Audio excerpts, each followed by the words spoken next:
Si Cleo, meron siyang phobia ng chickens.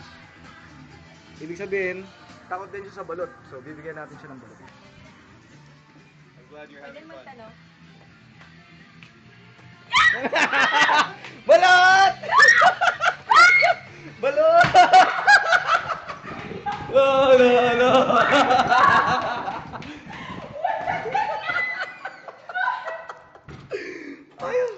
Ayaw niya ng balot. Ano binigay mo? Balot!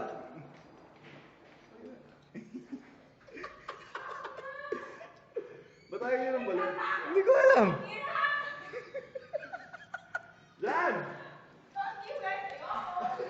Dali, dali!